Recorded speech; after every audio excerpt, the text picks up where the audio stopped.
흘러가는 아름다운 신앙간증 오직 주만이의 김명인입니다. 어떻게 이런 일이 생길 수가 있지? 정말 하나님이 살아계시기는 한 걸까? 너무도 큰 시련 앞에서 우리는 가끔 이렇게 절망적인 말을 하곤 합니다.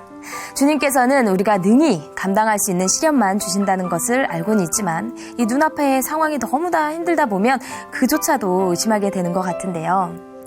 사람이 감당할 시험밖에는 너희가 당한 것이 없나니 오직 하나님은 미쁘사 너희가 감당하지 못할 시험당함을 허락하지 아니하시고 시험당할 즈음에 또한 피할 길을 내사 너희로 능히 감당하게 하시느니라.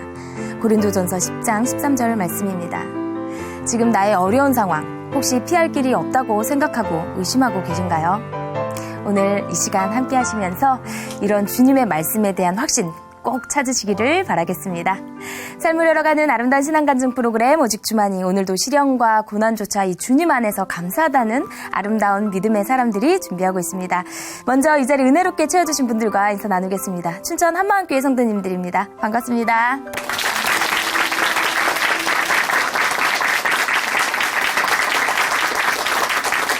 네, 오늘 첫 번째 출연자 만나보겠습니다. 이번에 만나실 자매님은요, 평생 약을 먹어야 하는 난치병을 앓고 계시다고 합니다. 이 병으로 인해서 여러 가지 힘든 상황들도 많으셨을 텐데요. 어떤 사연인지 지금 모셔보도록 하겠습니다. 춘천 한마음교회 김영자 자매님, 박수로 모십니다.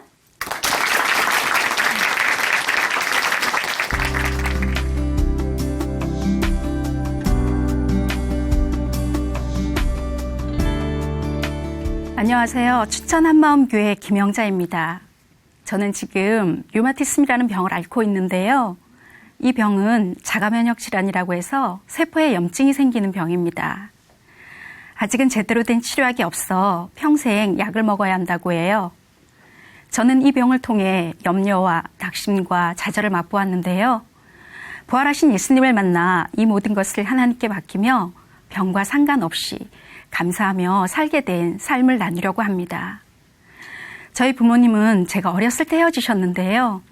그래서 저는 늘 부모님이 함께 사는 친구들이 부러웠고 나는 결혼하면 절대 부모님처럼 살지 말아야지 생각했어요. 그러다 대학 때 만난 남편과 결혼을 하게 되었는데요. 행복을 꿈꾸며 시작한 결혼은 저의 생각과는 너무 달랐어요. 남편은 툭하면 무시하기 일쑤였고 무시하는 행동은 날이 갈수록 심해졌어요. 처음에는 참고 살아야지 했지만 시간이 지나면서 더욱더 심한 남편의 무시하는 행동에 남편에게서 벗어날 수만 있다면 좋겠다라고 생각했어요. 그래서 위자료고 뭐고 필요 없으니 헤어지자고 했고요. 그런데 막상 이혼을 하고 나니 살 길이 막막하더라고요. 그래서 닥치는 대로 일을 하기 시작했고 혼자 몸인데 열심히 일하면 되지 않을까 하는 생각으로 끼니도 제대로 챙겨 먹지 못한 채 하루에 2잡, 3잡을 뛰며 열심히 일을 했습니다. 그리고 요가 강사 자격증을 취득해 강사를 하게 되었어요. 그런데 2010년 1월쯤이었어요. 아침에 일어났는데 손가락이 뻣뻣하고 붓고 움직이기가 힘이 드는 거예요. 이상하다 싶었지만 그냥 부었나 보다라고 생각하며 별로 개의치 않았어요. 저는 어려서부터 크게 병치레를 한 적이 한 번도 없었어요. 그래서 건강에 대해서는 항상 자신이 있었거든요. 병원에 입원을 한다거나 심하게 아프다거나 하지 않았고 병은 운동을 하지 않는 사람들이나 걸리는 거라고 생각했어요. 운동을 생활화하는 요가 강사인 저에게는 병에 걸린다는 생각은 한 번도 해본 적이 없습니다. 그런데 날마다 증상이 점점 심해지는 거예요. 아침마다 손가락을 접기가 힘이 들어졌고 어느 날부터는 볼펜을 쥐고 글씨를 쓸 수가 없는 거예요. 통증이 계속되자 병원을 가야겠다는 마음이 생기더라고요. 2개월쯤 지나 병원을 가게 되었어요. 병원에서는 피검사를 해보자고 하셨어요. 그런데 뜻밖의 말을 듣게 되었습니다. 난생 처음 들어보는 병이었어요. 자가면역 질환의 일종인 류마티즘이라는 거예요. 자가면역 질환은 뭐고 류마티즘은 뭐지? 처음 들어보는 생소한 병에 뭔가 암이라도 걸린 듯 마음이 두렵더라고요. 의사 선생님께서는 피검사 수치가 일반 사람들의 10배 이상이 높다고 하시며 평생 약을 복용해야 한다고 하시는 거예요. 그래서 집에 돌아와 인터넷으로 병에 대해 찾아봤더니 원인을 알 수 없다고 하는데 마음이 답답해졌습니다. 또 치료 과정도 통증을 줄이거나 없애고 관절의 기능을 유지시키는 데 목표를 둔다면서 운동요법으로는 모든 관절을 사용하지 않는 수영이 가장 좋다고 하시는 거예요. 그런데 모든 관절을 사용해서 운동을 해야 하는 요가 강사인 저에겐 수영만 하라니 정말 충격적인 말이었어요. 그렇다고 일을 그만둘 수 없었던 저는 병원에서 처방해준 약물 치료를 병행하며 나아지기를 기다릴 수밖에 없었어요. 병은 제 생각처럼 나아지지 않았고 몸은 점점 더 나빠져 가는 거예요. 처음에는 손가락만 붓고 아팠거든요. 그런데 어느 날 옷을 갈아입으려고 하는데 어깨가 들리지 않는 거예요. 조금만 들려고 해도 뼈가 너무나 아파서 팔을 들 수가 없었어요. 이게 뭐지 싶었어요. 손가락만 아팠었는데 점점 관절 부위 모두가 아프기 시작하는 거예요. 나중에는 아침에 일어났는데 발바닥에 극심한 통증과 뼈가 아파서 발을 제대로 디딜 수가 없는 거예요. 내가 뭘 밟았나 싶어 발을 주무르고 발바닥을 뒤집어 보기도 했어요. 그런데 아무것도 없이 뼈가 계속 아픈 거예요. 순간 내가 정말 류마티즘에 걸린 것이 맞구나 하는 절망적인 마음이 들었습니다. 얼마 지나지 않아 제대로 걷지도 못하는 상태가 되었고요. 저는 중학교 때 친구를 따라 교회를 다니게 되었어요. 친구를 따라간 교회는 사람들도 너무 잘해주고 마음이 너무 편한 거예요. 그래서 열심히 다녔고 어른이 되어서는 새벽 예배, 여전도회, 성가대, 주일학교, 각종 봉사 등 교회에서 하는 모든 일에 다 참여하며 열심을 내었습니다. 그 중에서도 가장 열심을 내었던 건 바로 새벽 예배였어요. 정말 밥은 굶어도 새벽 예배는 빠지면 안 된다는 생각에 매일 그렇게 열심히 나갔어요. 그렇게 열심을 내는 제가 스스로 뿌듯하기까지 했었으니까요. 그런데 제가 이 말도 안 되는 원인도 모르는 병에 걸렸다는 사실에 하나님, 그렇게 열심히 봉사하고 새벽 예배도 했는데 왜 저에게 이런 시련을 주시는 거예요? 하며 하나님을 원망했습니다. 하지만 마음 한켠에는 더 열심히 새벽을 깨워 기도하면 하나님이 고쳐주시지 않을까 하는 마음이 들었어요. 그래서 솔로몬이 1000번째를 드리는 마음으로 새벽 예배를 나갔습니다. 하루는 새벽에 겨우 일어났는데 어깨가 너무나 아파서 팔이 들리지 않는 거예요. 옷을 갈아입어야 하는데 도저히 갈아입을 수가 없었어요. 그래서 잠옷을 갈아입지 못하고 그 위에 커다란 외투를 걸치고 발바닥에는 아주 뾰족한 돌을 밟는 것 같은 통증이 있었지만 새벽 예배를 빠지면 하나님이 고쳐주시지 않을 것 같아 죽기 살기로 나갔습니다. 그렇게 새벽을 깨워도 병은 나아지지 않았고 병으로 인한 염려와 마음의 외로움은 더 커져만 가더라고요. 면역력이 떨어져 체력은 바닥으로 떨어졌고 모든 것이 손을 사용해야 하는데 손가락을 움직일 수 없어 일상생활조차 할 수 없었어요. 일을 해야만 살아갈 수 있는데 누워만 있게 되고 아무것도 할 수 없으니 생활의 염려가 끊임없이 밀려오더라고요. 수술을 할 수 있는 병이라면 수술을 하면 될 텐데 수술도 할 수 없고 견딜 수 없는 고통을 참아야 한다는 것이 너무 힘들었어요. 몸이 아프다고 일을 그만둘 수 없고 계속 아픔을 참아가며 하루하루를 보내는데 시간이 지나도 꾸준히 약을 먹어도 나아지지 않는 거예요. 그래서 좀 더 큰 병원에 가면 치료 방법이 있지 않을까 하는 생각을 갖게 되었고 서울에 있는 큰 병원에 찾아가 진료를 받게 되었어요. 그런데 그곳에서도 동일한 이야기를 하시는 거예요. 조금의 희망을 갖고 찾아간 병원에서 절대 고칠 수 없고 평생 약을 복용해야 한다는 소리에 제 마음은 쿵 하고 무너져 내렸습니다. 그러다 갑자기 20년 전 친구가 생각이 나는 거예요. 그 친구는 고등학교 때 같이 교회를 다녔던 친구인데 너무나 갑작스레 생각난 친구의 목소리가 듣고 싶은 거예요. 그래서 20년이나 지났는데 전화번호가 바뀌지 않았을까? 혹시 하는 마음으로 전화를 걸었어요. 그 전화가 제 인생을 바꾸는 결정적인 계기가 되었습니다. 반가운 친구의 목소리에 대뜸 너 여전히 교회 다니니? 하고 물어봤어요. 친구는 너무나 기쁘고 확신 있는 목소리로 그럼 하고 대답을 하더라고요. 통화를 계속하는데 친구는 20년 전과 동일하게 아니 더 뜨겁고 확실 있게 신앙생활을 하고 있었어요. 저는 친구가 보고 싶어 바로 다음날 친구를 찾아가게 되었고 친구가 다니는 한마음교회에 가게 되었습니다. 친구 때문에 가게 된 교회는 너무나 생소했어요. 사실 말씀을 듣고자 간 건 아니었고 그냥 주의를 빠질 수 없기에 친구 따라 간 거였거든요. 그런데 주일 예배인데도 찬양 집회처럼 부르는 찬양과 기도가 너무 뜨겁고 간절해 보였어요. 또 생각지도 못했던 20년 전에 친했던 동생도 만나게 되었고 함께 예배를 드리며 교제를 하게 되었습니다. 동생은 너무 기쁘게 예전에 없는 큰 확신에 찬 모습이었어요. 동생이 언니, 하나님이 살아계신 증거가 있어. 그 증거를 통해 하나님을 믿고 기쁘게 살았으면 좋겠어 하는 거예요. 예전과 달라진 동생의 모습에 너무 궁금한 마음이 들었고 계속해서 교회에 가게 되었습니다. 동생은 저에게 성령의 권능으로 부활을 증거하라는 책자를 주면서 읽어보라고 하는 거예요. 그러면서 농담처럼 100번 정도 읽으면 언니의 문제를 해결받을 수 있어 하는 거예요. 그래서 문제를 해결받고 싶다는 마음에 열심히 읽었습니다. 그리고 겨울 수련회에 참석하게 되었고요. 또 동생이 뜬금없이 언니, 하나님이 살아계신 걸 어떻게 믿을 수 있어? 하고 물어보는 거예요. 갑작스러운 질문에 말문이 막혔어요. 그리고 멍하니 고민을 하고 있다. 살아계시겠지, 살아계시지 않을까? 하며 대답을 하게 되었어요. 동생은 하나님이 살아계신 증거가 있어. 그 증거가 바로 부활이야 하는 거예요. 예수님이 성경대로 오셨고 죽은 자 가운데서 살아나셔서 확실한 증거를 보여주셨다고 하시는 거예요.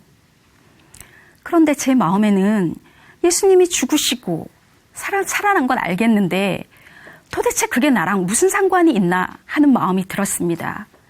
또 목사님께서 진리가 너희를 자유케 하리라 말씀하시는데 뭐가 진리 가운데 자유케 된다는 거야? 하며 짜증이 나는 거예요. 그런데 다른 지체들을 보니 너무 기뻐하는 거예요. 그래서 어떻게 하면 나도 저들처럼 기뻐할 수 있지? 하는 마음을 가지고 수련의 말씀에 집중하게 되었습니다. 저는 그동안 신앙생활을 하면서 내 기도를 들어주시면, 내 병을 고쳐주시면 하나님이 살아계시다는 것을 믿을 수 있다고 생각했어요. 그런데 기도도 들어주시지 않는 것 같고 병도 고쳐주시지 않으니 하나님이 정말 살아계실까? 했거든요. 또 전에 말씀을 보면서 제자들처럼 예수님이 행하신 표적을 보면 좋겠다라고 생각하며 기적을 체험하면 너무나 확실한 믿음을 가지지 않을까 생각했어요. 그런데 목사님께서 사도행전 말씀을 하시면서 모든 사람에게 믿음만한 증거를 주셨다고 하시는 거예요. 증거? 체험을 통해 믿고 싶었던 저는 처음 들어보는 증거라는 말씀에 귀를 기울이게 되었어요.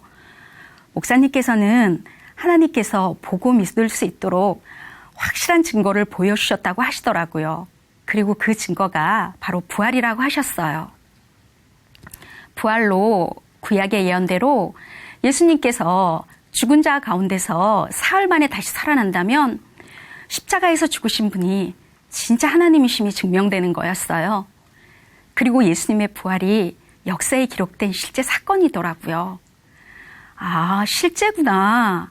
십자가에서 죽고 부활하신 예수님은 바로 하나님이셨어요. 성경 말씀이 다 사실이었어요. 하나님께서는 우리 무리의 죄악을 그 아들 예수님께 담당시키시고 그 아들 예수님을 온 인류의 죄를 사해 줄 희생제물로 삼으셨다는 말씀이 사실이었어요. 예수님이 십자가에서 죽은 것이 내 죄 때문이었어요. 결국 제가 예수님을 죽인 거였어요. 마음에 하나님을 버린 원수와 같은 저를 위해 하나밖에 없는 아들 예수님을 보내주신 하나님의 사랑 앞에 감사밖에는 나오지 않았어요. 그런 하나님의 엄청난 사랑 앞에 제 모습이 보였습니다. 저는 추상적이긴 했지만 하나님을 믿고 있다고 생각했었거든요. 그런데 예수님이 하나님이시라고 하는 믿음에 대한 확실한 증거가 없었기에 제가 가지고 있었던 믿음은 결국 믿고자 하는 저의 신념이었던 거예요. 입술로는 주여 주여 하면서 하나님의 말씀을 무시하고 내 마음과 내 뜻대로 살았던 중심이 보였고, 열심히 노력하고 살면 하나님이 아니더라도 잘 살 수 있을 거라 생각하며 이 세상에 배운 가치관으로 내 생각이 맞다며 하나님을 대항하고 있던 저는 마귀와 같은 자였어요. 그렇게 마귀와 같은 하나님과 원수된 저를 위해 하나님께서는 독생자 예수님을 이 땅에 보내셔 십자가에 죽게 하신 거예요. 그리고 예수님께서는 부활하셔서 모든 것을 다 이루시고 저의 주인이 되어주신 거였어요. 이 원수 같은 저를 위해서요. 그런데도 불구하고 예수님을 믿지 않는다면 그보다 더 악한 죄는 없는 거였어요. 저는 하나님 앞에 너무나 악한 자였습니다. 저는 하나님 앞에 예수님 믿지 않았던 이 악한 죄를 회개하고 예수님을 저의 주인으로 믿게 되었습니다. 그리고 그동안 제 삶이 왜 힘이 들었는지 알게 되었어요. 병 때문에 힘이 들었던 게 아니라 바로 예수님을 믿지 않고 내가 주인 되어 살았기 때문이었어요.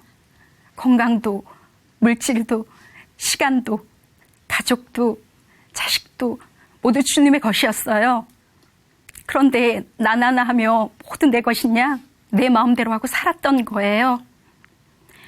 회개하고 복음을 믿어라 말씀하신 것처럼 내가 주인된 죄를 회개하고 주인된 예수님께 모든 수고하고 무거운 짐을 맡기게 되었습니다.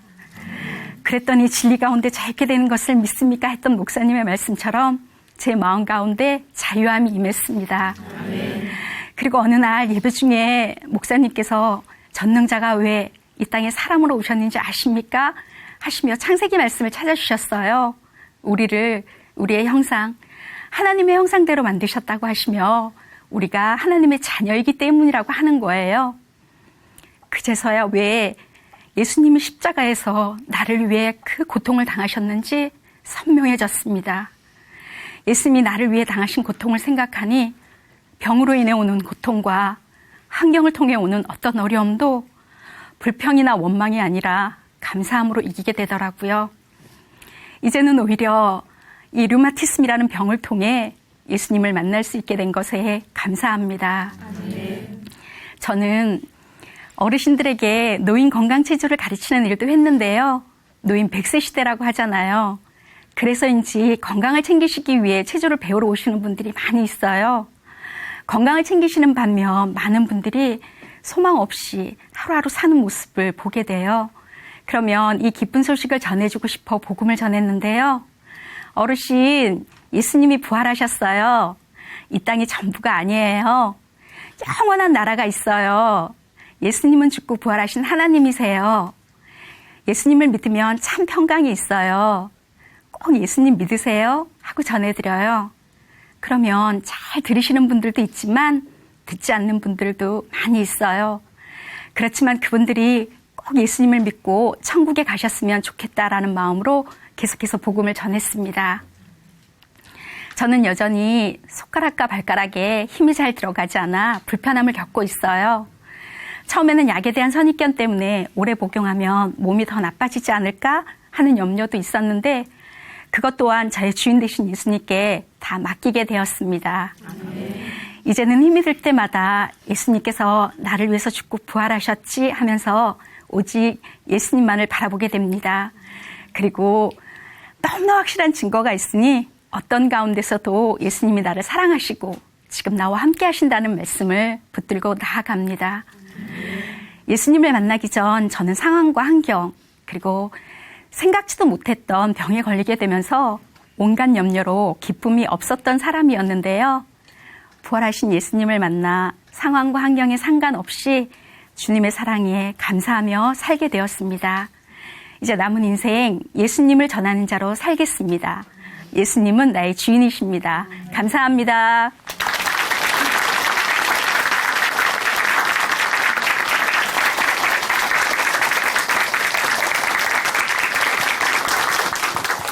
네, 간증 감사합니다. 병 때문에 힘들었던 게 아니라 내가 주인 되었기 때문에 힘들었다는 자매님의 말씀이 기억에 남습니다. 부활의 주님을 만나고 이제는 모든 염려와 걱정 없는 자유함을 누리고 계신 자매님, 앞으로도 이 건강도 좋아지셔서 예수님 전하는 일에 더욱 기쁨으로 임할 수 있기를 응원하겠습니다. 다시 한번 귀한 간증 전해주신 김영자 자매님께 큰 박수 보내드리겠습니다.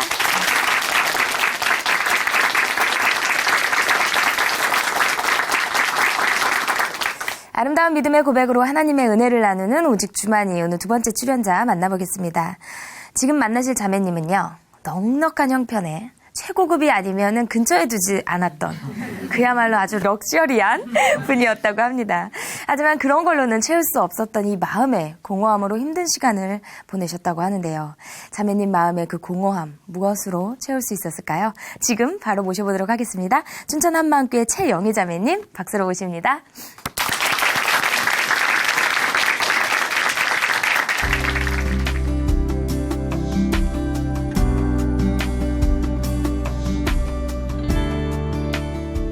안녕하십니까. 춘천 한마음교회 최영희입니다. 저는 유치원 원장인데요. 어렸을 적 즐겨 읽었던 그림 동화책 영향으로 공주처럼 살고 싶었어요. 중년이 된 지금 남들은 저를 공주 같다고들 합니다. 하지만 정작 저는 사람이 죽고 사는 것이 종이 한 장 차이 같아 참 허무했어요. 그런데 부활하신 예수님을 만나 영원한 하늘나라를 소망하며 섬기는 공주로 살게 된 은혜를 나누고자 합니다. 저는 13살 나이 차이가 나는 남편과 열렬한 사랑으로 결혼을 했어요. 말이 13살이지 결혼에 골인하기까지 집안의 반대가 아주 심했는데요. 친정어머니께서는 사위 될 사람이 나이가 너무 많아서 반대를 하셨고, 시댁 부모님께서는 며느리 될 제가 너무 어려서 반대를 하셨습니다. 그러나 우리는 부모님의 반대가 심하면 심할수록 우리의 사랑은 펄펄 끓는 용광로처럼 더 뜨겁게 달아올랐고 그 어떤 것도 장애가 되지 않았어요. 드디어 결혼을 하게 되었죠. 늦은 나이에 결혼한 남편은 자신이 꾸린 가정에 최선을 다했는데요. 생활력과 책임감도 강했지만 섬세하고 정도 많았습니다. 자다가도 뭐가 먹고 싶다면 스프링처럼 벌떡 일어나 사다 주고, 길을 가다가 실수로 바닥에 물건을 떨어뜨리면 절대로 줍지 못하게 했어요. 더러운 것을 제 손에 묻히고 싶지 않다는 거예요. 그래서 본인이 주워 흙을 털어내고 입바람으로 후후 불어서 깨끗해진 것을 확인한 후에 제 손에 쥐어줬습니다. 음식점에 가서도 제일 좋은 자리는 당연히 언제나 제 자리였어요. 이렇게 힘들거나 무겁거나 더러운 일은 제 일이 아니었어요. 저는 공주가 되어갔습니다. 공주는 큰 성에서 살잖아요. 저도 성 같은 큰 집에서 살고 있어요. 그림을 전공한 남편이 직접 설계한 빨간 벽돌로 지은 성 모양의 5층 건물인데요. 맨 위 복층으로 된 집이 바로 제가 살고 있는 집이랍니다. 4층에는 거실 분위기를 한층 고조시킨 벽난로가 있고 4층에서 5층까지 굴을 높인 높은 천정으로 집을 방문한 손님들은 집이 아니라 마치 별장 같다고도 합니다. 여행도 많이 다녔어요. 세계의 유명한 폭포와 아름다운 미항으로 알려진 시드니, 베니스를 비롯해 세상은 넓고 다양한 사람들을 만날 수 있었는데요. 피부색이 다른 그들과도 금세 친구가 되어 웃고 먹을 것도 나눠 먹고 서로 소통하면서 그야말로 즐거운 체험을 하며 다녔습니다. 여행 중 호텔은 별 4개 이상이래야 안심할 수 있었고, 혹여 이불이 깨끗하지 않으면 늦은 밤이라도 다시 새 것으로 갈아주어야 몸을 눕힐 수 있는 그야말로 까칠한 여자였습니다. 저는 백화점에서 특별 관리하는 우수 고객이었는데요. 생일날에는 생일 케이크 쿠폰을 보내올 만큼 티셔츠 하나를 사더라도 백화점 옷이라야 옷같이 여겼고, 신발 하나를 사더라도 백화점에서 구입해야 제대로 된 신발 같았습니다. 게다가 화장품도 고가의 화장품을 발라주어야 피부가 숨을 쉬는 것 같더라고요. 제게는 두 딸이 있는데요. 아이들도 명품처럼 상위 1%로 키우고 싶었어요. 그래서 좋은 인격과 최고의 학력을 갖추도록 물심양면 지원을 아끼지 않았고 덕분에 아이들도 잘 자라주었어요. 큰아이는 그림을 전공하고 있는데요. 우리나라 최고의 미대를 성적 우수 장학생으로 졸업을 하였고 미술대학이라면 세계에서 5손가락 안에 드는 프랑스 파리 모대학에서 석사 학위를 받고 지금은 박사과정 공부 중에 있습니다. 작은 아이는 모두 칭찬하는 인성이 바른 아이로 남을 먼저 배려하고 도와주고 헌신하는 아주 착하고 예쁜 아이로 성장해 주었어요. 이렇게 뭐 하나 부족함이 없는 제 삶에 주변 사람들은 부러워하곤 했습니다. 하지만 이 모든 것을 다 갖춘들 저를 행복하게 해주지 못하더라고요. 쇼핑할 때만 생기나는 눈빛은 쇼핑백을 들고 집에 들어서는 순간 이런들 뭐하나라는 생각이 들었고요. 맛있는 음식을 먹을 때 느껴지는 미각은 때론 동물과 같이 그저 허기를 채우는 것과 별반 다를 게 없더라고요. 여행을 갈 때 낯선 나라에 대한 기대와 설레임은 돌아오는 비행기 안에서의 허탈감으로 언제나 제게 다시 찾아오는 부메랑과 같았습니다. 이렇게 살아봤자 8, 90년 사는 인생인데 나는 어디서 와서 어디로 가는 걸까? 이렇게 살다 가려고 태어나든가 생각이 들었어요. 이런 생각이 마음을 채우고 머릿속까지 헤집을 떼면 이 모든 것을 다 내려놓고 첩첩산중 아무도 없는 곳에 자연인으로 살고 싶었습니다. 그래서 TV를 봐도 대자연에서 자유롭게 사는 휴먼 프로그램을 즐겨보게 되었는데요. 혼자 있는 시간에는 늘 TV가 친구가 되었습니다. 수많은 채널을 이리 돌리고 저리 돌리면서 울고 웃다가 배가 고프면 과일 몇 조각을 입안에 구겨 넣고 다시 TV 앞에 앉아보다가 그것도 지루하면 마룻바닥에 누워 채널을 돌리다 잠이 들곤 했습니다. 하루는 TV를 보다가 2층으로 올라가는 계단 난간을 올려다보는데 저 난간에 목을 매면 죽을 수도 있겠구나. 그냥 생각만 했는데 진짜 죽을 수 있겠다 싶어 덜컥 겁이 나더라고요. 차라리 아이라도 입양할까? 그냥 생각만 했는데 잘 키울 자신도 없고 나이 많은 부모를 아이가 좋아할 리도 없을 것 같더라고요. 이렇게 이런저런 공상으로 만리장성을 하루에도 서너 번씩 쌌다 허물기를 반복하다가 잠이 들면 남편이나 아이들이 들어와 켜진 TV를 꺼준 것이 하루 이틀 이야기가 아닙니다. 이런 나날이 반복하던 지난해 마지막 날 작은 아이는 춘천으로 바람도 쐴 겸 한마음교회 가보자고 했습니다. 허한 마음에 주섬주섬 집모다리를 트렁크에 싣고 시동을 걸게 되었죠. 물론 이렇게 행동으로 옮기기까지 작은 아이는 교회에서 일어나는 모든 소식을 낙숫물처럼 한 방울씩 한 방울씩 엄마인 제 가슴 속에 생수처럼 떨어뜨리곤 했습니다. 그동안 콧방귀도 끼지 않았던 제가 갑자기 궁금해졌습니다. 보고 싶어졌습니다. 그리고 저도 느끼고 싶어졌습니다. 딸아이가 말한 이 모든 것을 가능케 한 교회에 다다랐을 때 예배가 시작되고 있었어요. 목사님께서는 한 번 가는 인생길이에요. 육체가 있을 동안 나의 계명을 가지고 지키는 자가 나를 사랑하는 자라. 우리가 이 땅에 사는 이유가 복음을 증거하기 위해서라고 말씀하셨어요.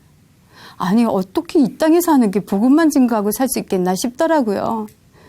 그리고 유언으로 받길 바란다고 더 기가 막힌 건 10년 골수에 박아서 인생 한번 멋지게 주를 위해 살다가 천국 가기를 원합니다라고 말씀하시는데 모든 성도들이 아멘, 아멘 하면서 그냥 듣는 것도 아니고 노트에 적어가며 정말 10년 골수에 박을 것만 같이 다짐하듯 듣고 있는 거예요. 그리고 이어지는 목사님 말씀은 사도행전 20장 24절 나의 달려갈 길과 주 예수께 받은 사명 곧 하나님의 은혜의 복음을 증거하는 일을 마치려 하면은 나의 생명을 조금도 귀한 것으로 여기지 아니하노라. 사도 바울은 부활하신 예수님을 만나는 순간 이 세상의 모든 것을 한순간에 배설물같이 여기고 오직 영혼 구원을 위해 죽음을 각오하고 달려갈 수 있었다고 말씀하셨어요. 부활이 뭐 어쨌길래? 내가 알고 있는 부활은 예수님께서 십자가에 못 박히신 후 사흘 만에 부활하시고 승천하신 거, 그게 다였습니다. 나와 전혀 상관없는 부활이었습니다. 그런데 이 부활이 우리가 예수님을 하나님이신 것으로 믿을 수 있는 증거, 곧 확실한 하나님의 승부수였다는 거예요. 이 부활이 없으면 우리의 믿음도 헛되고 우리가 여전히 죄 가운데 있다고 말씀하셨습니다. 이는 성경대로 그리스도께서 우리의 죄를 위하여 죽으시고 장사 지낸 바 되었다가 성경대로 사흘 만에 다시 살아나사, 성경대로라는 말이 반복되면서 예수님께서 이 땅에 오시기 전에 많은 선지자들에게 성경대로 예언된 부활이었습니다. 이 부활로 예수님이 하나님이신 것이었습니다. 우리가 예수님을 하나님이신 것으로 믿을 수 있는 증거, 부활이었습니다. 완전 제 머릿속에 비수를 꽂는 반전의 메시지였습니다. 이거였구나. 제자들이 예수님께서 십자가에 못 박히실 때 다 도망갈 땐 언제고, 또 죽음까지 사수하며 복음을 증거한 이들의 이중적인 삶이 전혀 이해가 가지 않았는데, 예수님이 하나님이신 것을 믿는 순간 이 세상의 모든 것을 배설물같이 여기고 복음을 증거하였다는 것이 완전 믿어졌습니다. 저를 죽은 자 가운데서 다시 살리신 것으로 모든 사람에게 믿을 만한 증거를 주셨던 거예요. 죽은 자 가운데서 다시 살리신 것으로 모든 사람, 아니 저에게 믿을 만한 증거를 주셨던 겁니다. 나와 전혀 상관없는 부활이 선명해졌어요. 지옥 가기 두려워 천국 티켓 정도, 여기까지가 제 믿음이었습니다. 이런 완악한 제 마음의 중심이 선명하게 드러났습니다. 내가 주인 되어 살아온 더러운 찌꺼기들이 바닥까지 요동쳤습니다. 예수님께서 들어올 틈도 없이 모두 내가 주인 되어 살아온 제가 낱낱이 드러났습니다. 하나님, 잘못했습니다.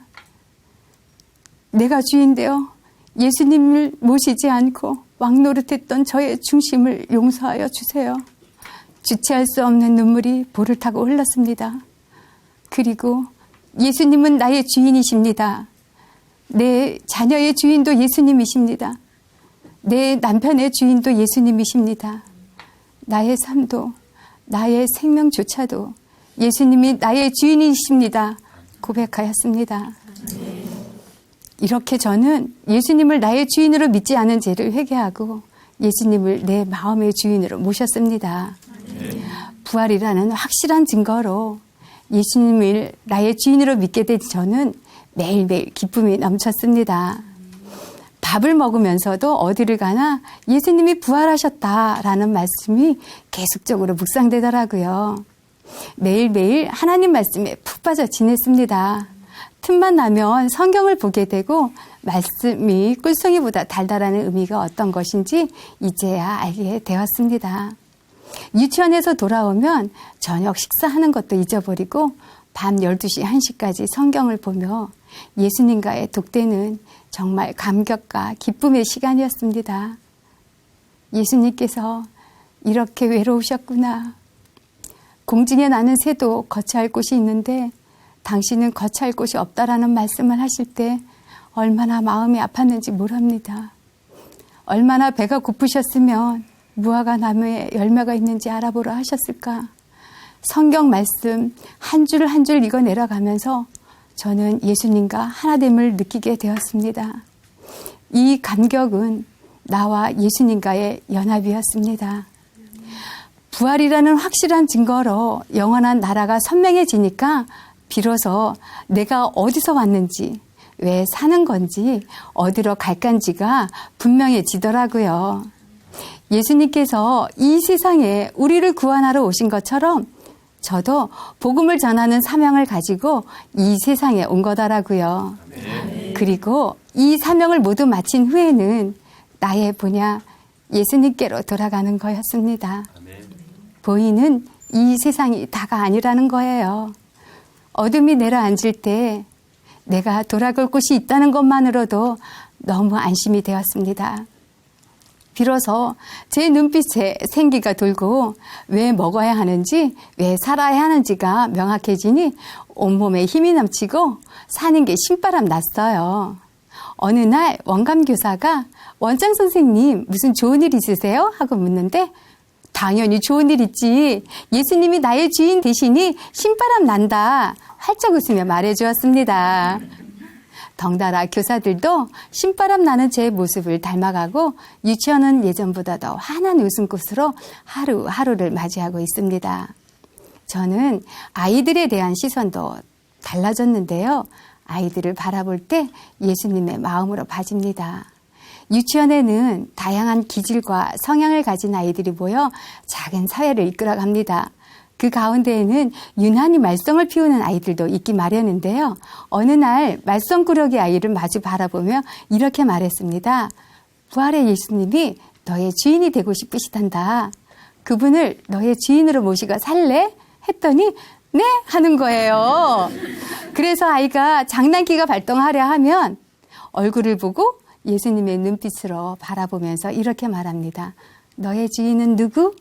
그러면 아이는 어느새 아주 착한 눈빛으로 스스로 행동을 자제하려 합니다. 정말 아이들조차도 마음의 주인이 바뀌면 다 바뀌는구나. 이는 사람의 능력이 아니라 부활의 능력이었습니다. 하루는 유치원에 교사 실습을 할 수 있는지 물어온 학생이 있었는데요. 글쎄 나이가 60세였습니다. 그분은 부동산 감정평가사인데요. 어떻게 그 연세에 젊은 학생들이 하는 공부를 하게 되었는지 여쭤보니 단 한순간도 헛되이 살고 싶지 않다는 거예요. 그래서 할 수만 있다면 어려운 나라에 가서 아이들을 가르치고 싶어 공부를 하게 되었다고 하시더라고요. 그러고 보니 이분도 저와 같이 공허함이 많았나 봅니다. 그래서 부활의 예수님을 전했습니다. 나도 예수님이 하나님이신 것을 알고 싶다고, 원장님처럼 기쁘게 살고 싶다고 하시더라고요. 그분과는 지금까지 계속적으로 만남이 이어지면서 부활의 예수님을 전하고 있습니다. 저는 매일 아침마다 유치원에 들어서는 아이들에게 환한 미소로 안녕하십니까? 이렇게 인사를 합니다. 그러면 달려와서 와락 안기는 아이, 볼에 뽀뽀해주는 아이, 오는 길에 작은 꽃송이나 나뭇잎을 주어 제 손바닥 위에 얹어놓고 원장 선생님 거 이렇게 말합니다. 이러한 기쁨이 가득한 삶, 바로 이곳이 천국이고 저의 사명지입니다. 이제는 외롭지 않아요. 인생의 허허로움도 부메랑과 같이 되돌아오는 공허감도 없답니다.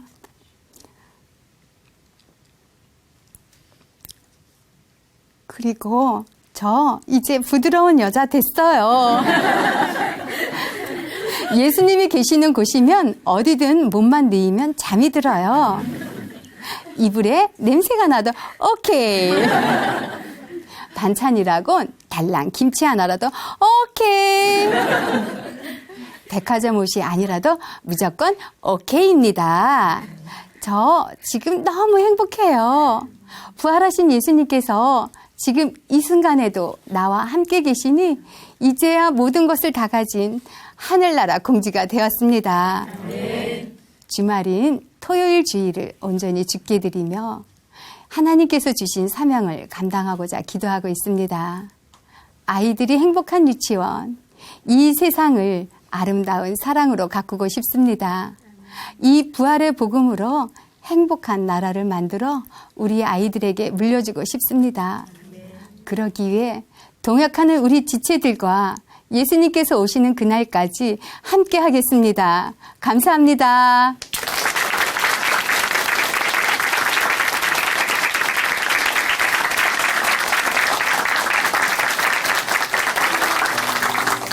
네, 간증 감사합니다. 내가 이 땅에 왜 사는지, 무엇을 위해 살아야 되는지 생각해 보게 되는 시간이었습니다.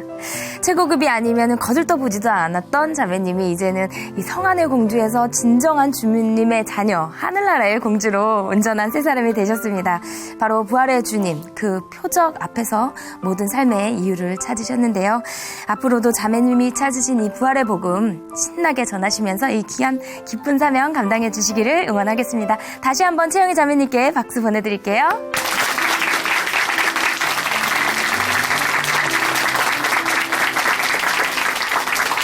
하나님으로 인해 변한 삶의 고백이 있는 간증 프로그램 오직 주만이, 오늘은 여기까지입니다. 지금까지 함께해 주신 춘천 한마음교회 성도님들 그리고 시청자 여러분 감사드립니다. 오늘도 주님 안에서 기쁜 하루 보내세요. 감사합니다.